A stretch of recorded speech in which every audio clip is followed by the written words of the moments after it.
You're listening. You're listening to Slut Talk FM. FM as in Fuck me. Fuck me. on WCUN, baby. How do you stop this? Hello, my beautiful whores, harlots, curious prudes, and aghast Puritans. Alongside the normal Slut Talk episodes, I'm also going to be dropping a few bonus interviews along the way. These will feature some amazing freaks, weirdos, queers, sluts, and artists from my archive. Today I'm bringing you my interview with Hyperpop Artist Madge after the release of their music video Shiver Sucker, which juxtaposes their punk rock queerdom with their Mormon Fundamentalist upbringing. As these interviews were not originally recorded for broadcast, their sound quality kind of sucks. Also, you hear that there are some parts that we cut out per the interviewee's request. With all that in mind, I hope you enjoy. Here's a few seconds of Shiver Sucker by Madge. Cocksucker, motherfucker, make it shiver, make it pucker. I'ma hit you with the when I wanna see you suffer. Cut you when I'm undercover, toe to tip. I can feel it in my hip, and you're gonna make it drip. You're dipping with the stick, I go Madge, and you like it. When you're dipping with the stick, I go Madge, and you like it. You like it. I go love. It seems like since the last time I saw you, you've become a huge international pop star. What is this insane performance I've been seeing on the internet? Right. So I just performed at Valorant Champions, which is a worldwide video game competition for the game Valorant, which comes from Riot Games, the company. They also do League of Legends, so it's a similar fan base. It's very popular in East Asia, and therefore a lot of the championships are held there. I made a song for Valorant. It's essentially the anthem of their non-binary agent Clove, who is a fantastical, magical, fairy-like punk who has the ability to stop time. Sounds familiar. Interesting. And so earlier in the year, I got to release this song with Valorant, and then they asked if I wanted to come out and perform at their opening ceremony for the World Championships. So that's what I did. That's amazing. Like, have you ever performed to a crowd that big?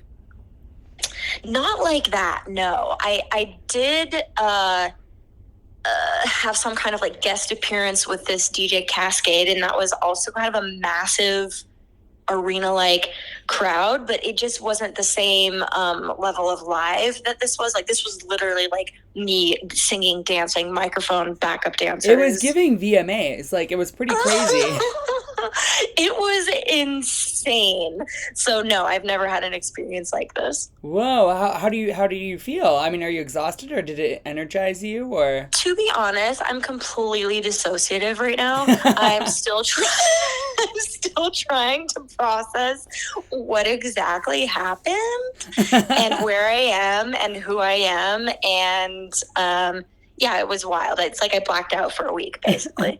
When you were there, did you feel like a superstar, or was it kind of like everyone was hyped about everything and thinking about the video game more, or what was it like? Oh, it was an alternate reality in which sometimes I was a superstar. Like, I had like a security detail at one point, and I definitely was hanging out with like K-pop idols. And there was this very surreal superstar element to it. On the flip side, the reality is that I'm not a K-pop idol, and I'm not a global superstar on that level. And so there was also just the like nitty gritty like schlepping of travel, and like I brought my friend, and she like slept in my room, and we were just like little goblins, and we're trying to stretch our per diem as far as possible, just eating like kimchi and rice for a week. Like, there were definitely very non-glamorous aspects of this trip. But yeah, there was some pop star shit. It felt cool. Oh, amazing. Okay, cool. So let's I just had to get that off my chest before we dove into anything. So how did you become interested in music, and more specifically, do you consider yourself a hyperpop musician primarily, right?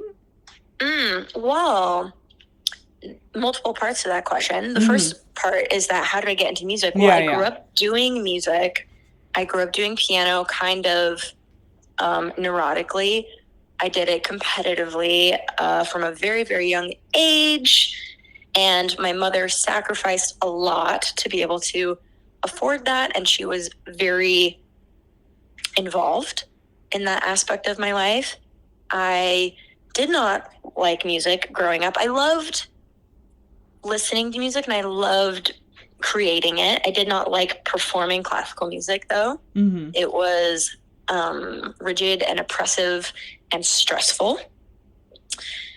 That said, it is kind of the inception point for how I can do what I do now, which is essentially almost all aspects of music, production, writing, performing. That is really all, based on the fact, or built rather on the foundation that my mom helped give me. So I'm really grateful for it now.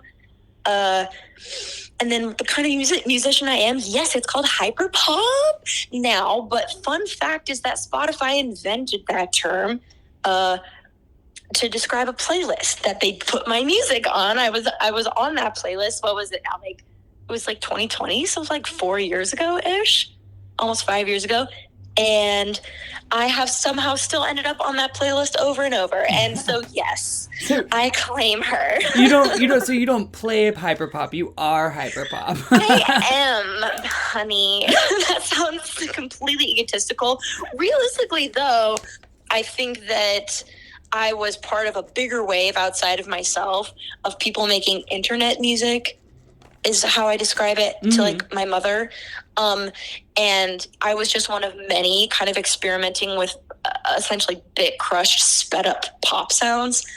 And then, yeah, we all got lumped together into the beautiful genre that is now hyperpop. Well, and I think for a lot of the time, I think that hyperpop, though, as a genre, or what I think, it's kind of both celebratorily and pejoratively sometimes referred to as chipmunk music.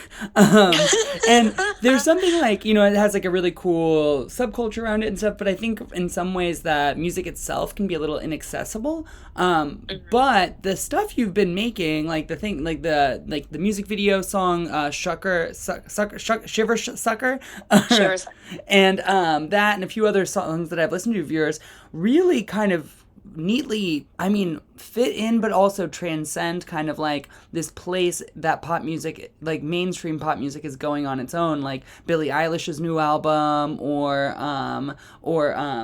any one of these huge, Charlie XCX, all of this kind of thing. It's almost you kind of, your music feels like the next step that they're about to go into. That's really nice of you to say. Thank you. And obviously I would love to claim that and be I'm the one, but realistically, I'm watching it happen in real time, making sounds and then seeing that happen in the pop world. And as much as I would love to also claim that I'm the one pushing the boundary, I think the boundary is just going there. And then I think certain people are doing it, first or whatever. And it's I don't have the pressure on my art to, I don't know, fit a genre because I'm signed to a label. Being independent allows me the freedom to kind of do whatever the fuck I want to do. And so that's what I'm doing. And I'm so thrilled to hear that you see that vision and hear that. And that, so thank you so much.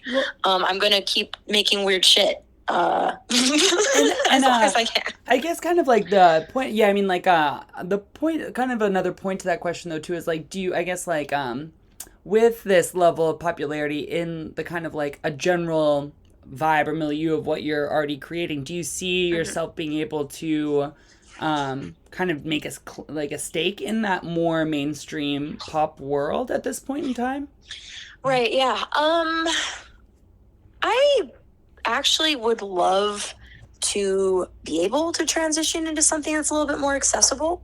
I think that making weird stuff is cool and fine and good, but I think there is kind of that, I don't know, it's not even the commercialness of it or like the money aspect so much as it is like it. I think it feels good to be able to make something that that feels accessible. Like I don't know, I don't like to think of myself ever as inaccessible. Like I want to be able to be relatable to folks outside of, you know, a small amount of people or whatever. So am I answering your question in that? Censored. Okay, great. To claim a stake in that, I think that there's a certain amount of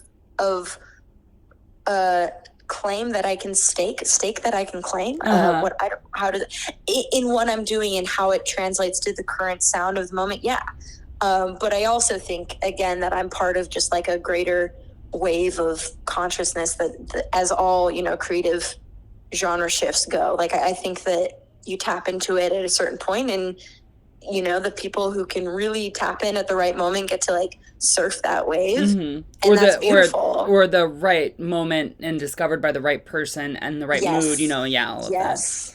Yep. This is kind of off topic, but there was like this TikTok of like this guy doing hairstyles throughout history, and I've never would have thought of myself as like following hairstyles, but I had every single one of the ones that he did in the time periods which I was alive, and I was like, oh my god. Like, we are all just little beads floating in the ocean. Wow. No, truly, I think about that all the time, and it's not even when I'm on drugs. Like, I really do think about, like, you can just look at so many weird things. Like, how come we all had the same handwriting, like, in middle school? You know what I mean? Like, it's just, like, crazy shit like that, always. And so let's transition kind of to the video. So kind of like tell me about like the process of making. I mean, it's beautiful. And I know that I'm guessing that there's like some subtext in it. It seemed kind of like 3 sister wives whose husband died and then they go crazy. Basically, yeah. The Sister Wives Gone Wild. That was kind of the concept. It was pitched to me, the original idea, which is essentially a version of what you see, was pitched to me by one of my best friends, Tanner, aka Tantron, and I've known them since they were a tiny, tiny baby, and we were childhood neighbors, and we both came out of Mormonism, and we're both queer and deviant, and therefore...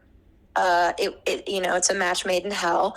So Tanner presented me this idea of like, initially he said like a colonial face tat juxtaposition, and I was like, that sounds great. And then Tanner went on to be like, actually maybe it's like polygamous, but like not specifically Mormon, but definitely flavors of it. And and then together we like riffed, and I was lucky enough that they put together this huge team of people that were so down to make this vision come to life. And yeah, like the end product, while I, and obviously it's my song, and in many ways I'm like the subject, it's so much this collective vision. Well, I keep going back to this. I'm like not on mushrooms right now. Like, I swear. But like I saw Shiver Sucker, the music video, come to life like way outside of myself. Like there are so many, the production design, the costume design, the blah blah blah blah. There's so many pieces that came together to make that what it was, and it was so right. Like the end product was just so completely right. And so I guess I've talked to you a little bit about growing up Mormon in the past, and I don't necessarily get a sense of anger from you about your upbringing. Like, I mean, like you, even when you talked about your mom earlier, you had some gratitude. In that music video, there definitely did seem to be some anger. Sorry. No. Yeah, I mean, it was more of a prompt than a question, Yeah, I have absolute unresolved anger. I have expressed a lot of that, I think, in the last decade, and I think it's kind of starting to be screamed out a little bit, and it's turning into something different, which is like objective, and I can appreciate its strangeness more than its abuse. But yeah, it was absolutely a horribly oppressive... think about all of the ways it could be oppressive. in every category. And I still think that, organization is that. However, now that I think it's, metabolizing in me, I can look at my family and where I'm from and appreciate its strangeness, and also give some credit due to how it influences my brain processes and how it gives me this well of creativity that is like seems to be endless. The flip side of that is, there's this like basically impenetrable wall of shame that like I carry with me at all times, and I am angry about that. And I think you see that very clearly in the music video of like, I want to destroy. I seek to destroy. And I think Shiver Sucker is like even if the song itself, the lyrics feel that way to me very clearly. Yeah. Just like absurd destruction. and gratuitous obscenity. And like in a way that's not offensive to a secular audience, but would be very offensive to a religious audience. Yeah. Yep. Has your family or people back home seen it, do you know? I definitely did not share it with my family. Censored.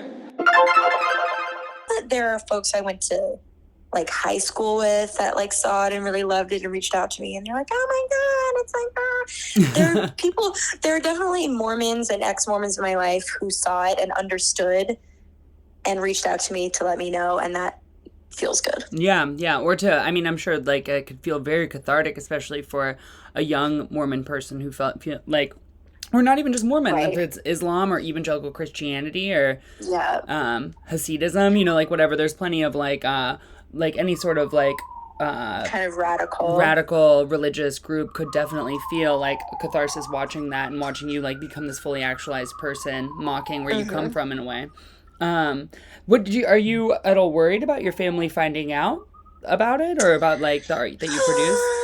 No, my family knows who I am at this point. I do have face tattoos after all. I don't actively share certain things with them, knowing that they're not going to, it's not for them. Yeah. It's not. And they know this, and but I do share the things with my family that are for them, and I gotten to a point where I think they express support in the ways they know how, and I appreciate that. Are they a little bit obsessed with you? My family? Yeah.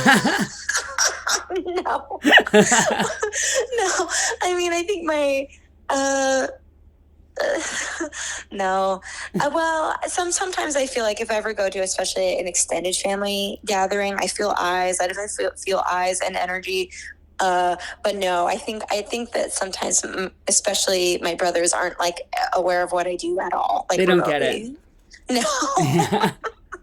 My mom, I don't think still can like quite fully comprehend what I do for a living, but yeah. I try my best. But if they see you on stage with backup dancers and 15,000 people, they have to like know that's a thing at least, right? Like, like even like that level of something. Oh yeah, no, I shared the video with my mom, and she said, "Wow, you look so great. Your kindergarten self would be so proud," and that felt so good because it's true. My kindergarten self was nothing on that stage.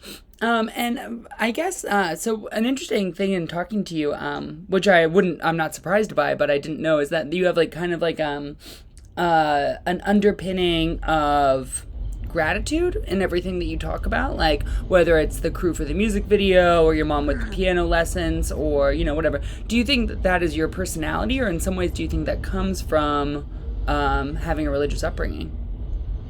It's so interesting you point that out. I think it's a few things. One is I'm compulsively grateful and looking ways to share credit. And that I think comes from being raised as a woman in fundamental religion. I think I was always taught to include other people and not ever hog a spotlight. So I think there's that aspect of like me being afraid almost to claim stardom or anything that centers me. the other component of that is I actually think I am like a grateful person. I think I think I do enjoy sharing projects and credit, and I sincerely, even though I think I'm compulsively and shamed into sharing credit, I think there is an aspect of me, it being part of my personality, for sure. And then the other component of that is that I'm trying to cultivate that more. I am trying to cultivate a positive and grateful outlook on life, because realistically, I have experienced some really intense shit in my past with capital T traumas. And I think that cultivating this already present quality of gratitude and collectivity is a really positive, constructive way for me to evolve and grow as a person. Yeah. And it's also, you know, like, I think that in a short term, it can kind of get in the way of some commercial success. You know, like, if you're always passing the buck, then sometimes people might think that it's not, you know, like, that you didn't have the role that you did. Right, but right, in the long term, if people remember that you shouted them out, they'll continue to work with you and continue to work with you well. Yeah. And I don't know, like, I also surround myself with people who have this perspective and attitude, and it's so beneficial to everyone. Yeah, and you're so clearly a star, you know. It's like there's no one's gonna watch that music video and think you had nothing to do with it. Like, oh, that's really nice. Thank you. Thank you so much for taking the time to talk with me. Listeners can find a link to Shiversucker in our show notes. This has been Slut Talk FM. I'm your host, Julian Wildhack. Our audio is by Manny Katechis. Our animations are by Julie Fliegenspan, in design collaboration with Am I Like It of Official Rebrand. Thank you so much for listening. On WCUN, baby. How do you stop this?